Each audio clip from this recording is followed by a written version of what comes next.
की ओम शांति। ओम शांति। आज परमपिता परमात्मा की महावाक्य है 5:12-74 के, और मुरली की हेडिंग है व्यर्थ संकल्पों को समर्थ बनाने से काल पर विजय। यानी बाबा हमको यहाँ से सुधारते हैं, सोच से सुधारते हैं। तो सोच में हम व्यर्थ संकल्पों को खत्म करें तो हमारे संकल्प समर्थ बनते जाएंगे। तो व्यर्थ संकल्पों को समर्थ बनाने से काल पर विजय। काल पर विजय दिलाने वाले, सर्व प्राप्तियों के अधिकारी बनाने वाले बाप दादा बोले। क्या कहा? अव्यक्त मिलन किसको कहा जाता है? जिससे मिलना होता है उसी के समान बनना होता है। तो अव्यक्त मिलन अर्थात बाप समान अव्यक्त रूपधारी बनना। यानी अव्यक्त मिलन कैसे होता है? जैसे बाबा अव्यक्त है वैसे भी हम बच्चे भी देहवान से मुक्त होकर अव्यक्त स्टेज बनाए तो बाबा से मिलन बना सकते हैं।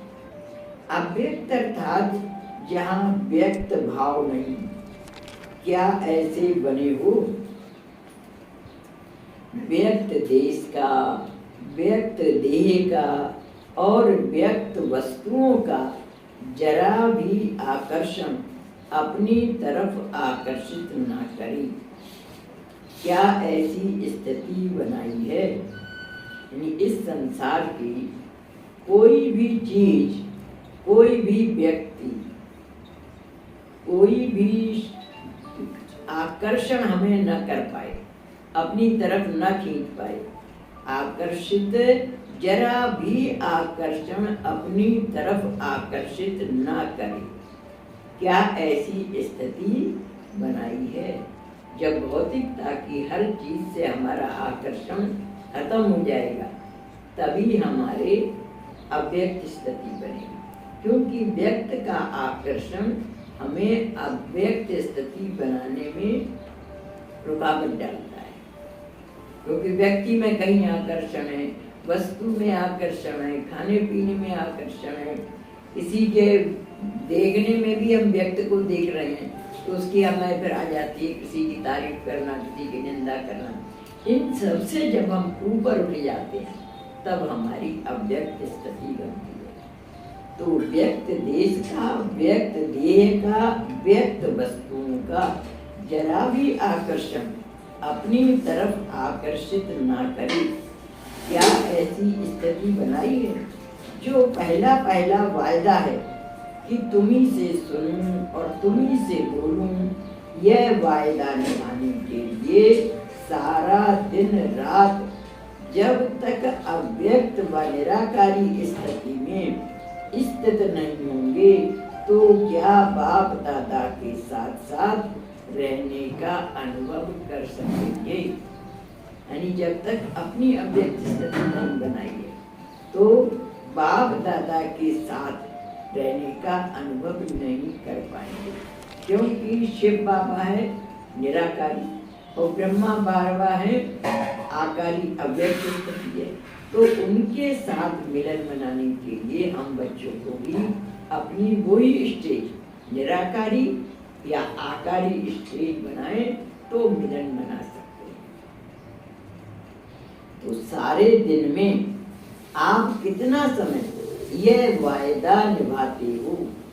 जिससे मिलना होता है उसके स्थान पर और वैसी स्थिति स्वयं की बनानी होती है। वह स्थान और स्थिति ये दोनों ही बदलनी पड़ेगी। यानी जैसा देश वैसा भेष कहावत है ना। तो ऐसे ही हमें निराकारी से मिलन मनाना है या आकारी ब्रह्मा बाबा से मिलन मनाना है तो हमें भी अपनी स्टेज को निराकारी या आकारी बनानी पड़ेगी। तभी हमारा मिलन हो पाएगा। तो वैसी स्थिति स्वयं की बनानी होती है। वह स्थान और स्थिति यह दोनों ही बदलनी पड़ेगी, तभी यह वायदा निभा सकते हो। व्यक्त भाव में आना व कोई भी व्यक्त व वस्तु में भावना रखना, रहना कि यह प्रिय है, वह अच्छी है, यह व्यक्त वस्तु और व्यक्ति में भावना रहना अर्थात कामना का रूप हो जाता है। यानी बाबा देखो कितना महीन बनाते हैं कि हमारा किसी में भी आकर्षण न रहे। व्यक्त में, किसी देश में, व्यक्ति में, वैभव में, खान पान में, वस्त्रों में, कहीं पर भी कोई आकर्षण ना हो, तब हम बाप समान मिलन मना सकते हैं। तो व्यक्त भाव में आना व कोई भी व्यक्त व वस्तु में भावना रखना कि यह प्रिय है व अच्छी है, यह व्यक्त वस्तु और व्यक्ति में भावना रहना अर्थात कामना का रूप हो जाता है। जब तक कामना है तब तक माया से संपूर्ण रीति सामना नहीं कर सकते। इतना मतलब जैसे मैं कभी कभी कहती हूँ, सुई के छेद में से निकालता है, सुई के छेद में से केवल आत्मा ही निकल सकती है। तो इतना हम महीन बुद्धि बन जाए कि संसार की किसी भी चीज में हमारी आंख ना डूबे, किसी में भी आकर्षण ना हो, तब तक माया से संपूर्ण रीति सामना नहीं कर सकती। जब तक सामना नहीं कर सकते तब तक समान नहीं बनते, और जब तक माया से सामना करने की शक्ति नहीं आई तब तक बाबा के समान नहीं बन सकते, अर्थात वायदा नहीं निभा सकते। जैसे आप लोग चित्र में कृष्ण को सृष्टि के ग्लोब पर दिखाते हो, नहीं क्या दिखाते हैं? श्री कृष्ण के हाथ में ग्लोब दिखा देते हैं कहीं कहीं चित्रों में, या फिर कहीं कहीं श्री कृष्ण को ग्लोब के ऊपर बैठा हुआ दिखाते हैं। तो बाबा कह रहे हैं जैसे आप लोग चित्र में कृष्ण को सृष्टि के ग्लोब पर दिखाते हो, ऐसा ही चित्र अपनी प्रैक्टिकल स्थिति का बनाओ। यानी अपने आप को ऐसा ही बनाओ कि मैं पृथ्वी के ग्लोब के ऊपर बैठा, यानी पृथ्वी के ऊपर जितनी भी वस्तुएं हैं, व्यक्ति, वस्तु, वैभव, हमारी आंख खेती में नहीं छुए, हम उन सबसे ऊपर, हमारी सब चीजें वो नीचे हो, उनके ऊपर होंगी, तब जा करके हम भगवान के समान बन पाएंगे। तो इस व्यक्त देश व इस पुरानी दुनिया से उपरांत व्यक्त भाव और व्यक्त वस्तुओं आदि सब से उपरांत, अर्थात इनके ऊपर साक्षी होकर खड़े रहे। यानी पृथ्वी के ग्लोब पर खड़ा होना या बैठने का मतलब क्या है कि पृथ्वी पर जितनी भी चीजें हैं, व्यक्ति है, वस्तु है, वैभव है, प्रकृति है, उन सब पे हम राजा बन जाए, वो हमें कोई डिस्टर्ब ना करे, हमारे संकल्प में भी किसी का नहीं आए ये अच्छा है और ये बुरा है, इतनी उपराम स्टेज बन जाए।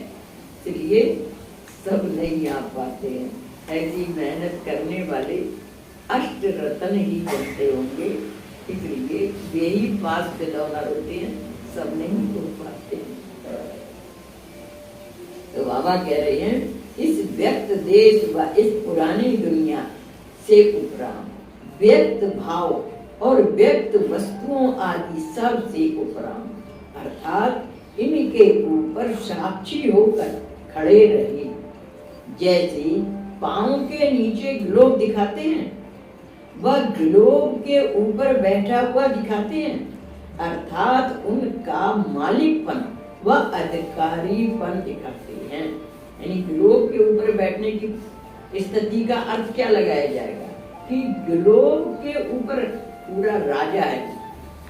तो कोई भी ग्लोब के अंदर जितनी भी पूरा विश्व आ गया ना ग्लोब में, तो विश्व की कोई भी चीज उस पर हावी ना होगा, वो सबका मालिक बन जाएगा। तो उस अर्थात उनका मालिकपन वह अधिकारीपन दिखाती है। तो ऐसे अपना चित्र बनाओ। बाबा कहते हैं ऐसे अपने आप को देखो कि मैं पृथ्वी के ग्लोब के ऊपर बैठा हूँ, तो पृथ्वी की कोई भी चीज मुझे अपनी तरफ आकर्षित न करे। इस पुरानी दुनिया में जैसे अपनी स्व इच्छा से अपने रचे हुए संकल्प के आधार से अव्यक्त से व्यक्त में आते, व्यक्ति व वस्तुओं के आकर्षण के अधीन होकर नहीं। बाबा कह रहे हैं कि हमारी स्टेज इतनी उपराम बन जाए कि हम स्व इच्छा से अपने रचे हुए संकल्प के आधार से अव्यक्त से व्यक्त में आते, यानी अव्यक्त स्थिति से हम व्यक्त में आए, वाणी में आए, कर्म में आए, व्यक्ति व वस्तुओं के आकर्षण के अधीन होकर नहीं।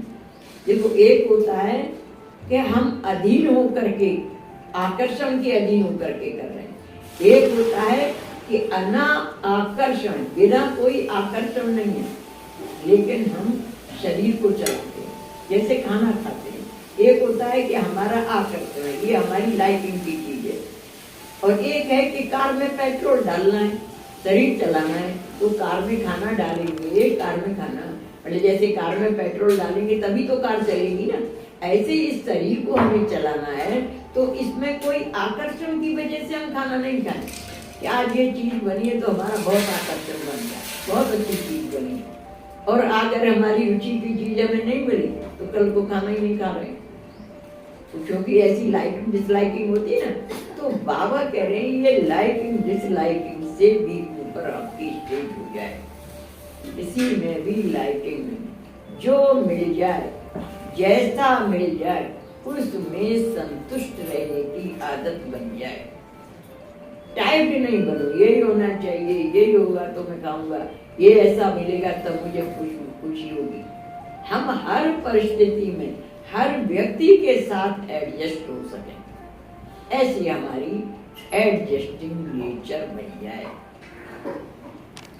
तो अव्यक्त से व्यक्त में आती व्यक्ति व वस्तुओं के आकर्षण के अधीन होकर नहीं, अधीनता की वजह से नहीं आए। टॉकिंग टर्म्स को हमें सबके साथ रखने हैं, ऐसे थोड़ी ही हम संसार से अलग होकर जंगल में चले जाएंगे। लेकिन एक होता है आकर्षण किसी से और एक होता है नफरत की भावना। तो ना हमारा किसी से अटैचमेंट आकर्षण हो, ना ही हमारे मन में किसी से नफरत हो। सत्युग में क्या होगा? सत्युग में यही तो होगा ना, जानवरों को भी कैसे प्यार करेंगे जैसे मनुष्यों को करते हैं। आप कृष्ण को देखिए, गाय को कैसे गले से लगाए बैठे। तो हमारे मन में न किसी से राग है न किसी से दुश्मनी है। जब इस स्टेज पर पहुंच जाएंगे तब समझिए कि हम सत्युग की पहली सीढ़ी की लाइफ बनी है। तो जैसे लिफ्ट में चढ़ते हो तो स्विच अपने हाथ में होता है, चाहे फर्स्ट फ्लोर में जाओ चाहे सेकंड फ्लोर पर जाओ। जब स्विच कंट्रोल से बाहर हो जाता है तब क्या रिजल्ट होती है? बीच में लटक जाएंगे ना। आपको थर्ड पे जाना है तो थर्ड का बटन दबाइए, सेकंड पे जाना है तो सेकंड का बटन दबाइए। अगर लिफ्ट की मान लिया जाए बंद हो गई बीच में तो आप वही बीच में लटक जाएंगे ना। तो बाबा कह रहे हैं तब क्या रिजल्ट होगी? बीच में लटक जाएंगे ना। ऐसे ही यह स्मृति का स्विच अपने कंट्रोल में रखो, जहां चाहो जब चाहो और जितना समय चाहो वैसे अपने स्थान को व स्थिति को सेट कर सको। इतनी कंट्रोलिंग पावर और रूलिंग पावर हमारी अपनी शरीर पर होनी चाहिए। जहां चाहे मूल वतन में बैठना चाहें और जितना समय तक बैठना चाहें 10 मिनट, 15 मिनट, आधा घंटा, जितनी देर आपने सोचा उतनी देर आपकी स्टेज पर बनी रहे, नीचे नहीं आए बुद्धि। इतनी कंट्रोलिंग पावर, जितना समय चाहो और जब चाहो, जहां चाहो। अब ये अपने आप को पेपर लेना होता है।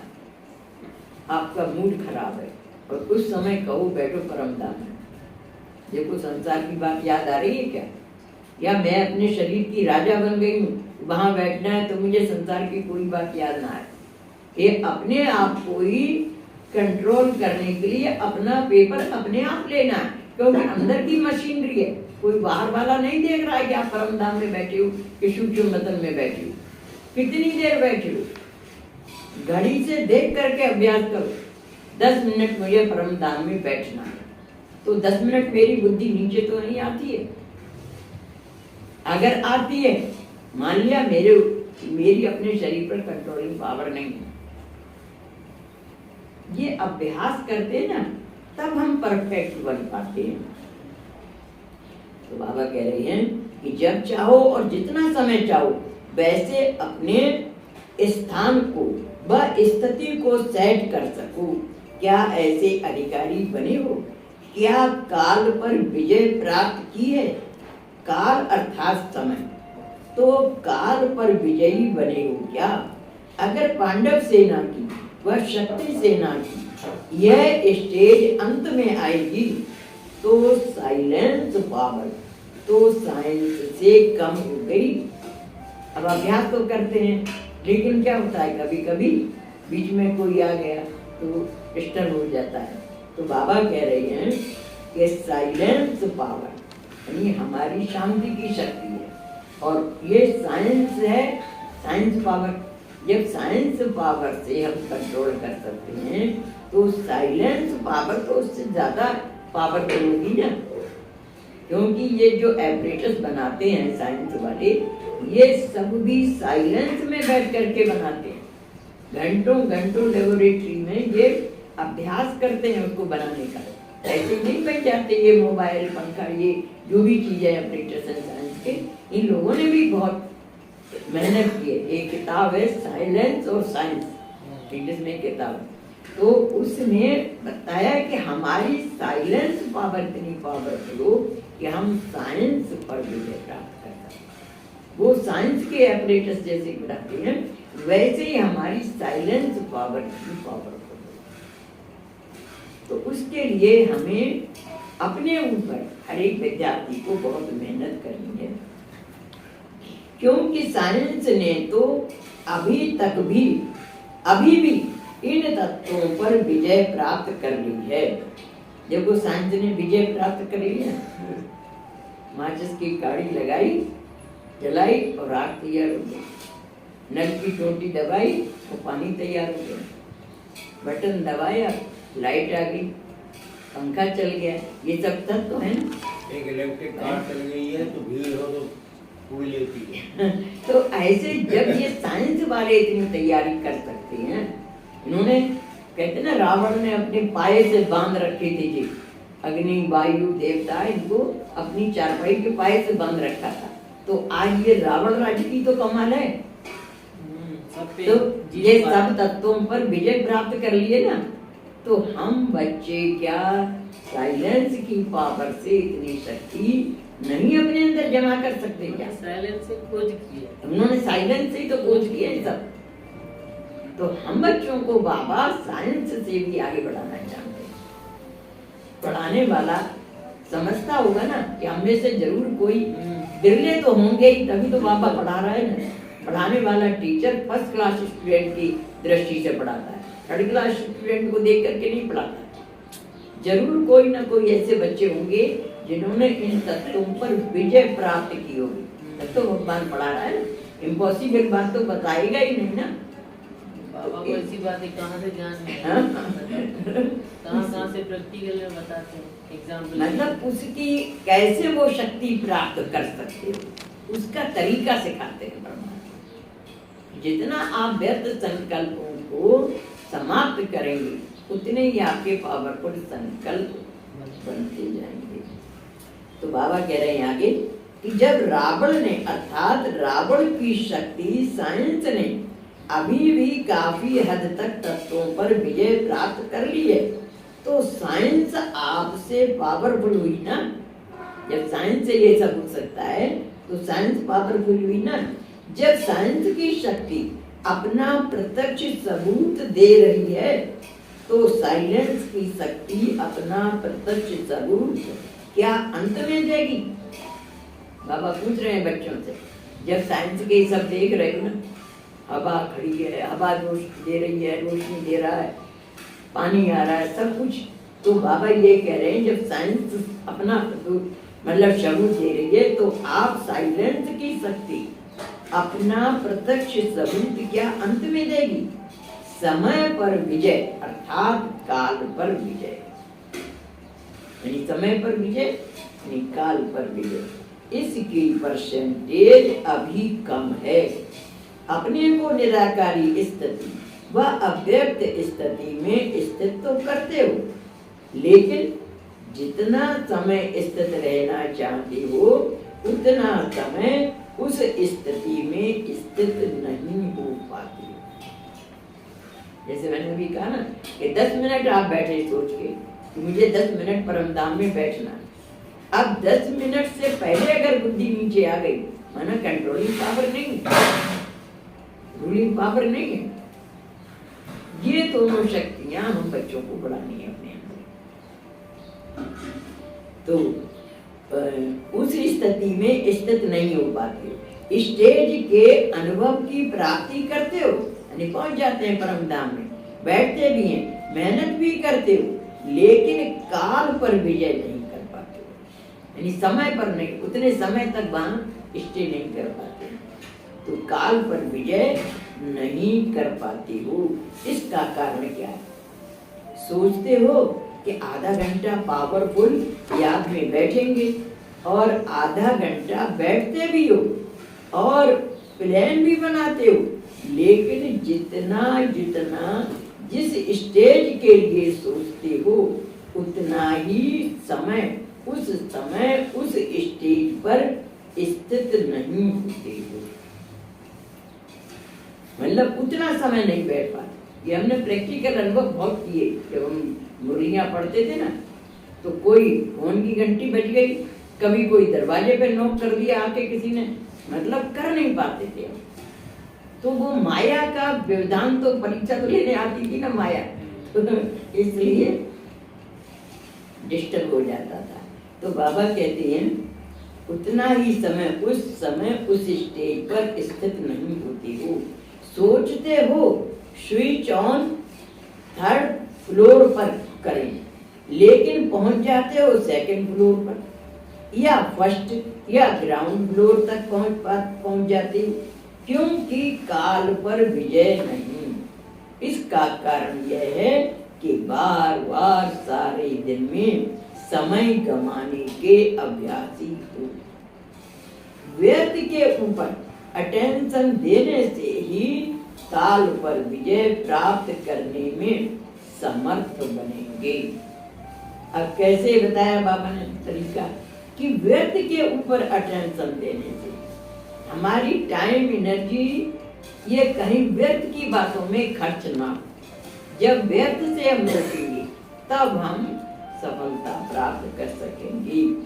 तो व्यर्थ के ऊपर अटेंशन देने से ही काल पर विजय प्राप्त करने में समर्थ बनेंगे। जब तक समय व्यर्थ जाता है तब तक विजय पाने में समर्थ नहीं बन सकते। इसी कारण जो मिलन का अनुभव करना चाहते हो वह निरंतर वायदा निभाना चाहते हो, वह निभा नहीं सकते।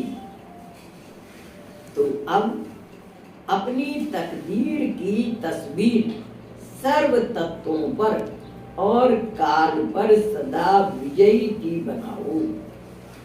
बाबा क्या दे रहे होंगे कि अब क्या करो, अपनी तकदीर की तस्वीर सब तत्वों पर, ये पृथ्वी आकाश वायु अग्नि जल और काल समय पर सदा विजयी की बनाओ।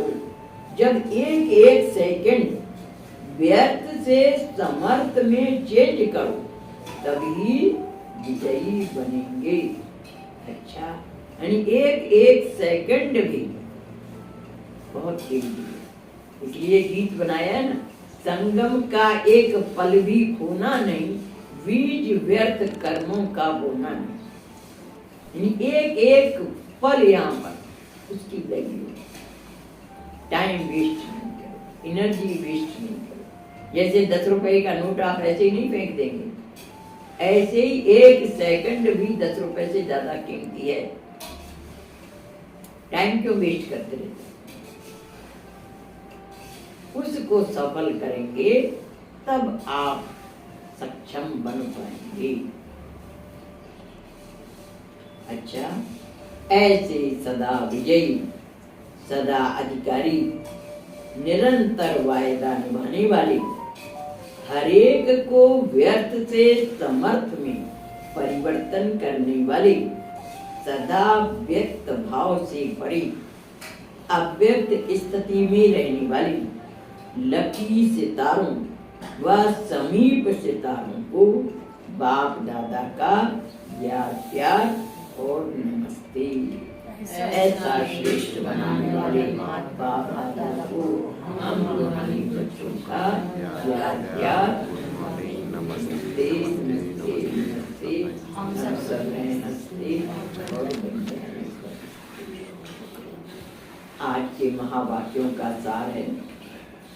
पहला पॉइंट है, जब तक कोई कामना है तब तक माया से संपूर्ण रीति सामना नहीं कर सकते हैं। इसलिए अपने मन को क्या बनाओ, इच्छा मात्रम अविद्या, कोई इच्छा नहीं है। हम हर परिस्थिति में अपने आप को सेटिस्फाई महसूस करें। जहां पर इच्छा आती है वहीं फौरन किल करो। हमें कुछ नहीं चाहिए, हम ऐसे बन जाए कि हमें कुछ नहीं चाहिए। मिले तो ठीक है, ना मिले तो मिले तो भी खुश। हमारी स्थिति, आंतरिक स्थिति कभी डामाडोल है। दूसरी पॉइंट, जहां चाहो, जब चाहो और जितना समय चाहो, ये भी देखो। इसलिए क्या करो, अपने आप को होमवर्क दो। कोई नहीं देख रहा है, पढ़ाने वाला पढ़ा के चला गया, अब होमवर्क तो हमें करना है।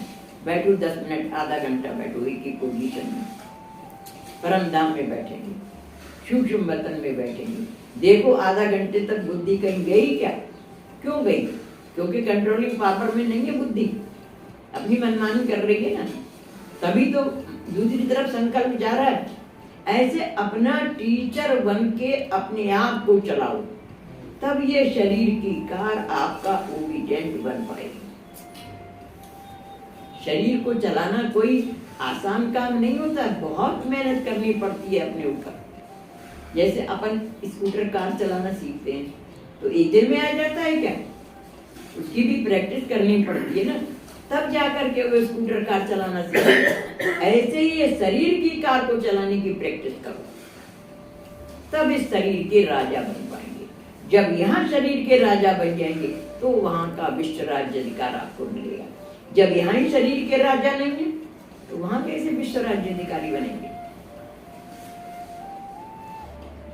तो जहां चाहो और जब चाहो, और खास तौर से उस समय प्रैक्टिस करो जब किसी से तू मैं हो जाए। ये प्रैक्टिस करते थे, जब किसी से तू मैं हो गई फिर बैठ कर मैं योग लगाती थी। अब मेरी बुद्धि कहाँ पर है? कहीं उसकी बातें तो नहीं याद आ रही जो उसने कही, थोड़ी देर तो आएंगी, नहीं आती। कंट्रोलिंग पावर, या तो गीत बजाती थी या योग करती थी, और जब बिल्कुल साइलेंस की स्टेज हो जाती थी तब किचन में जाती थी, नहीं तो वही वाइब्रेशन किचन में चली जाती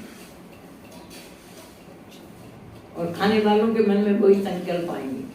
बैठ जाती थी दम से कुर्सी पर। ये याद है ना कैसे मैंने अपने ऊपर शासन किया। तो जब तक जहां चाहो, जब चाहो, जितना समय चाहो, और वैसे अपने स्थान को, स्थिति को सेट कर सको, ऐसे अधिकारी बने हो क्या? काल अर्थात समय पर विजय प्राप्त की है क्या? यानी समय पर विजय प्राप्त की है कि हम जितना समय चाहें उस स्टेज में, गुरु होते हैं ना, गुरु भी अभ्यास करते हैं, सांस को रोक लेते हैं, सांस को रोक लेंगे तो जितना समय चाहेंगे उतनी देर सांस रोके रहेंगे। अपन को सांस रोकने की बात नहीं कह रहे हैं बाबा, अपन को कह रहे हैं मन और बुद्धि वहीं पर आपकी स्थित रहे। परम धाम में बैठना है तो परम धाम में बैठे, सूक्ष्म वतन में बैठना है तो सूक्ष्म वतन में बैठे।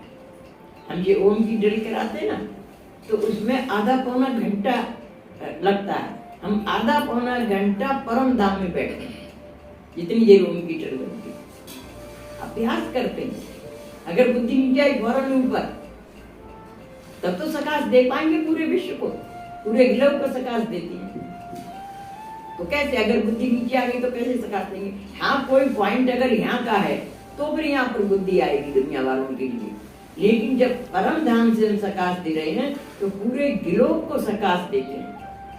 तो पूरे ग्लोब को सकाश देते समय ओम की ड्रिल कराते हैं, उसमें तीनों तरफ से ओम बोलते हैं मुंह से, और एक तरफ बीच में सेंटर में, एक तरफ लेफ्ट हैंड की तरफ, एक तरफ राइट हैंड की तरफ, तो वही स्थिति रखते हैं।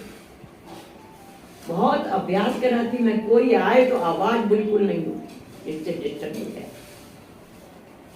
किसी को देखती नहीं, इसलिए ओम की ड्रिल कराते समय मैं आंखें बंद कर देती कि कोई आएगा तो मेरा बुद्धि नीचे आ जाएगी। तो जब चाहो, जहां चाहो, जितना समय चाहो, वैसे अपने स्थान को, स्थिति को सेट कर सको, ऐसे अधिकारी बने हो। काल अर्थात समय पर विजय प्राप्त किए क्या? तीसरी बात, व्यर्थ संकल्पों के ऊपर अटेंशन देने से ही काल पर विजय प्राप्त करने में समर्थ बन सकेंगे।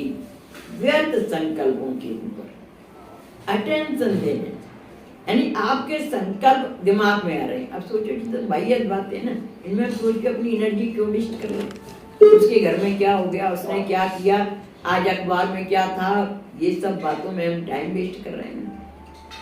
तो इन बातों से, व्यर्थ संकल्पों के ऊपर अटेंशन देने से ही काल पर यानी समय पर विजय प्राप्त करने में समर्थ बन सकेंगे। इसलिए तो कहा जाता है ना, man is the maker of his destiny. कब? इस समय। इस समय भाग्य विधाता हमारा मार्गदर्शन कर रहा है। कलम बच्चों के हाथ में दे दिए, जितना चाहो अपना भाग्य बनाओ। कितनी हम अपने ऊपर मेहनत कर रहे हैं। दूसरे के दोस्तों शेष नैन पर दोष नहीं आ रहा, हजार नेत्रों से दूसरों के देश देखते हैं, इसमें ये कमी है, इसमें ये कमी है। अपनी कमियां कितनी देख रहे हैं? इस भगवान की पढ़ाई के अनुसार अपनी चेकिंग करना सीखो, तब मालूम पड़ेगा कि हम कितने पानी में, कितनी स्टेज तक पहुंचे हैं। सत्युग की पहली स्टेज तक आए हैं, वहां पर हर स्टेज में क्या है? पांचों बातों में सर्व गुण संपन्न, 16 कला संपूर्ण, संपूर्ण निर्विकारी, संपूर्ण अहिंसक, मर्यादा पुरुषोत्तम। पांचों बातों में सुपरलेटिव डिग्री है। हर एक इंसान अपने आप को चेक करो, मेरे थॉट कैसे आ रहे हैं, मेरे संकल्प कैसे आ रहे हैं। अगर लोअर कैटेगरी के संकल्प आते हैं, बदले के आते हैं, या जैसे भी आपके संकल्प होंगे, आप उसी स्टेज के लायक समझो अपने आप, क्योंकि मौत का भरोसा नहीं है कब आ जाए। कौन किसका लास्ट डे है किसी को मालूम है कि आज मेरा आखिरी दिन है? तो पुरुषार्थ करेंगे तभी तो हम मंजिल पर पहुंच पाएंगे ना। दूसरे को एक बार माफ कर दो, लेकिन अपने को माफ नहीं करो। अपने को माफ करते रहे तो कभी मंजिल पर नहीं पहुंच पाएंगे। बहुत ऊंची मंजिल है और बहुत तगड़ी पहरेदारी चाहिए हमारी अपने ऊपर, तब हम बाबा के अरमानों को पूरा करने वाले बन सकेंगे। जैसा हमसे वो चाहता है वैसा हमें बनकर दिखाना है, तभी तो सब कुछ बच्चे कहलाएंगे।